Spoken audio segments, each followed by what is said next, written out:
Let us now take a look at business news for the day.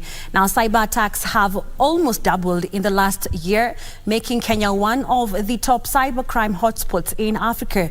According to the Communication Authority of Kenya, cyber attacks in Kenya have skyrocketed to reach a high of 444 million in the last 6 months, up from 350 in the same period last year. The authority is now calling for collaboration in building infrastructure and skills development to counter risks arising from cyber attacks. The growth of the internet in Kenya is creating a new problem. Cybercrime has become more prevalent, targeting businesses and individuals.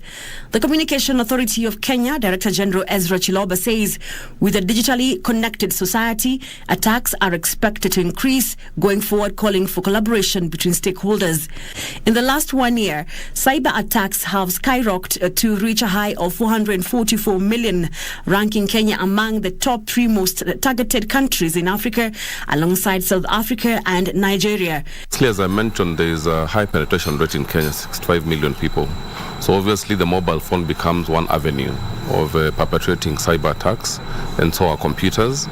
We are seeing a lot of social engineering. I'm sure, as DG mentioned, that number,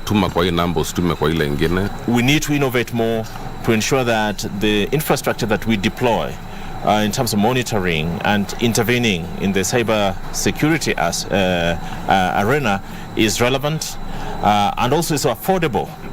Chiloba says the achievement of a safe and secure cyberspace calls for considerable investment in resources and prioritizing collaboration to match the ever-evolving and rapidly expanding online menace.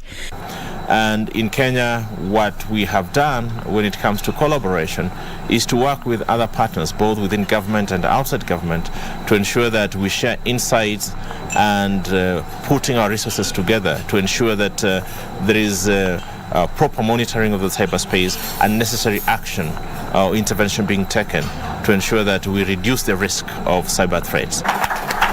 Speaking at the launch of Cybersecurity and 2023 Bootcamp, Chiloba further noted the need for skilled personnel as business and institutions digitize.